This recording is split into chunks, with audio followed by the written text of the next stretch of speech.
Start with the greatest name for Allah, correct all universe, who convert day into night and night into day. Today we will be discuss about molecular level of organization. किस इसके बारे में बात करेंगे? Molecular level of organization के बारे में बात करेंगे कि ये क्या बला है। याद रखने कि हमने डिस्कस किया था एटॉमिक लेवल ऑफ ऑर्गेनाइजेशंस को। उसमें हमने जाना था कि भाई ये एटम किस चीज़ से बना है और एटम आगे जाकर किस चीज़ को बनाते हैं। तो उसमें हमने ये डिस्कस किया था कि भाई जो एटम है वो आगे जाकर एक साथ बाइंड होकर किस बला को बनाते हैं? एटम मॉलिक्यूल को बनाते हैं। ओके, मॉलिक्यूल्स, बला को मॉलिक्यूल्स को।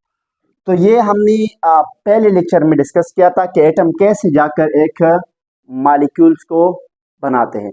आज मॉलिक्यूलर लेवल पढ़ेंगे कि मॉलिक्यूल जाकर आगे किस चीज को बनाते हैं। ओके, तो सबसे पहले इस बात को याद रखने कि जो मॉलिक्यूल्स है ये किस बला से बनती है? एटम से। ओके, यहाँ तक क्लियर। इसके बाद बायोमॉलिक्यूल कौन सा है? याद रखने कि बायोमॉलिक्यूल सिर्फ और सिर्फ उस मॉलिक्यूल को कहा जाते हैं जो ऑर्गेनिक हो। क्या? ऑर्गेनिक। ऑर्गेनिक का मतलब क्या है? ऑर्गेनिक उस मॉलिक्यूल को कहते हैं जिसमें कार्बन का एटम हो। किस बला का? कार्बन का। और इस तरह या तो ऑक्सीजन का एटम हो या तो हाइड्रोजन का एटम हो। ये एटम है। ओके, पहले मैंने आपको बताया था। देखिए कि जो वो होती है ना एटम, मतलब ये एटम है किस बला की? ऑक्सीजन की। और ऑक्सीजन की जो मॉलिक्यूल्स है वो O2 है। क्या है? O2। क्लियर। इस तरह हाइड्रोजन है। देखिए हाइड्रोजन, ये हाइड्रोजन का एटम है और ये जो है हाइड्रोजन का मॉलिक्यूल है। क्या बोला? मॉलिक्यूल। तो ये सारे एटम है। तो जिस मॉलिक्यूल्स में इनमें से कोई हो तो फिर उसको हम कहते हैं ऑर्गेनिक मॉलिक्यूल। क्या बोला?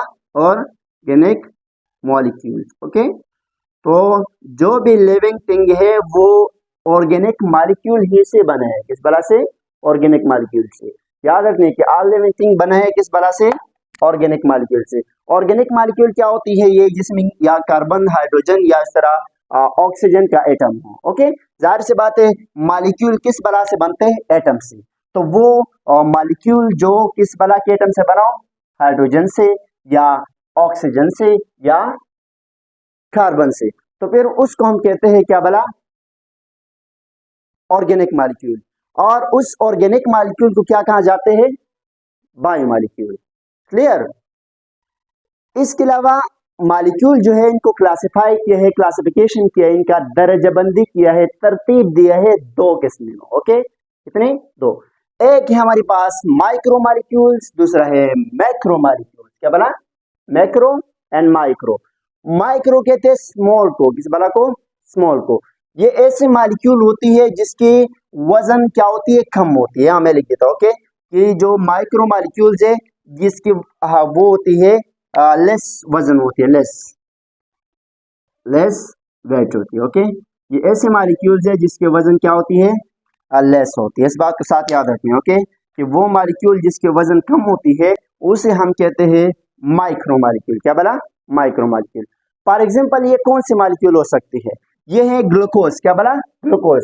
ग्लूकोज एक ऐसे मॉलिक्यूल है जिसको हम कहते हैं माइक्रो मॉलिक्यूल्स और इसकी वजन क्या होती है? कम होती है। वजन कम है इस वजह से इसको हम क्या कहते हैं? माइक्रो मॉलिक्यूल्स कहते हैं। ओके, इसके अलावा है अमाइनो एसिड। अमाइनो एसिड भी क्या होती है? इसकी वजन भी कम होती है। तो इस वजह से हम इसको क्या कहते हैं? Micro molecules. ये माइक्रो मॉलिक्यूल्स की कैटेगरी में आते हैं। वजह क्या है इनका? इसका वजह मेन यही है कि इसके वजन क्या है? कम है। ओके, इसके अलावा फैटी एसिड। फैटी एसिड भी क्या है? एक कम वजन वाले मॉलिक्यूल है। तो इसको भी कहा जाते हैं माइक्रो मॉलिक्यूल। माइक्रो मॉलिक्यूल्स की कैटेगरीज में ये भी आता है। क्लियर। इसके दूसरे नंबर पर याद रखने कि जो माइक्रो मॉलिक्यूल्स है ये आगे जाकर मैक्रो मॉलिक्यूल को बनाते हैं। किस तरह को? मैक्रो मॉलिक्यूल को। ये मैक्रो मॉलिक्यूल्स कोई डायरेक्टली आसमान से नहीं उतर के आए, ये इस बला से बने। ये माइक्रो मॉलिक्यूल्स आगे जाकर किस बला को बनाते हैं? मैक्रो मॉलिक्यूल्स को बनाते हैं। जैसे कि एटम मॉलिक्यूल को। क्लियर। एटम छोटा सा है, मॉलिक्यूल थोड़ा सा बड़ा है, इनसे जाके मिलते हैं ना। तो ये क्या है? थोड़े से छोटे हैं, वजन कम है। जब एक दूसरे के साथ मिलेंगे तो जाहिर से बात है इसके वजन ज्यादा हो जाएगा, तो फिर उसको हम क्या कहेंगे, माइक्रोमोलिक्यूल नहीं, मैक्रोमोलिक्यूल। कौन सा, मैक्रो। तो इस बात को याद रखना, जो मैक्रोमोलिक्यूल्स है इसके वजन जो होती है वो हाई वजन होती है। क्या होती है, हाई। राइट, वो मॉलिक्यूल जिसके वजन क्या हो, ज्यादा हो, उसे हम क्या कहते हैं, मैक्रोमोलिक्यूल्स कहते हैं। फॉर एग्जांपल आपको पहले ही बताया कि जो माइक्रोमोलिक्यूल है ये जाकर मैक्रोमोलिक्यूल बनाते हैं। तो कैसे प्रोटीन बनते हैं, अमाइनो एसिड से, सुना होगा कभी, अमाइनो एसिड से क्या बनते हैं, प्रोटीन। प्रोटीन के जो यूनिट्स है छोटा, वो क्या है, अमाइनो एसिड है। अमाइनो एसिड से जाकर प्रोटीन बनते हैं। तो अमाइनो एसिड एक माइक्रोमोलिक्यूल्स है। इस माइक्रोमोलिक्यूल से जाकर क्या बने, एक मैक्रोमोलिक्यूल्स बने। क्लियर। इसके अलावा कार्बोहाइड्रेट है, क्या बने, कार्बोहाइड्रेट। कार्बन और जो हाइड्रेट है, वाटर है, ये मिलकर कार्बोहाइड्रेट को बनाते हैं। क्लियर। कार्बन क्या है, एक छोटा सा, हाइड्रेट वाटर, दोनों मिलकर क्या बनाते हैं, एक मैक्रोमोलिक्यूल बनाते हैं जिसको हम कहते हैं कार्बोहाइड्रेट। क्लियर। इसके अलावा लिपिड है। लिपिड क्या है, ये भी एक माइक्रोमोलिक्यूल से जाकर मैक्रोमोलिक्यूल बना है। तो इस बात को याद रखने है कि जो मॉलिक्यूल्स है उनको क्लासिफाई किए हैं दो ग्रुपों में, मतलब उसकी दो टाइप्स है सिंपल से वर्ड। एक है माइक्रोमोलिक्यूल, दूसरा है मैक्रोमोलिक्यूल। माइक्रोमोलिक्यूल वो मॉलिक्यूल है जिसकी वजन कम होती है, ओके। और मैक्रोमोलिक्यूल वो है जिसकी वजन ज्यादा होती है, किस बला से, माइक्रोमोलिक्यूल से। क्लियर। और एक बात ये साथ याद रखने हैं कि जो मैक्रोमोलिक्यूल है ये माइक्रोमोलिक्यूल से ही बनते हैं, ओके। क्लियर। तो यहां तक कंप्लीट हुआ मॉलिक्यूलर लेवल ऑफ ऑर्गेनाइजेशंस, कि कैसे एक मॉलिक्यूल स्टेप बाय स्टेप जाकर एक हद तक पहुंचते हैं।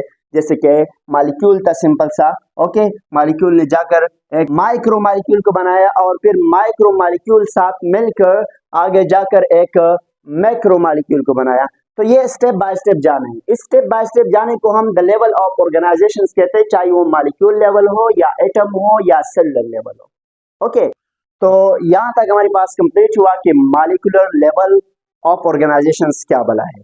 तो यहां तक अगर कोई सवाल है तो आप पूछ सकते हो जी, ओके। अगर यहां तक कोई सवाल है तो आप कमेंट सेक्शन में पूछ सकते हो, ओके। खुदा हाफिज।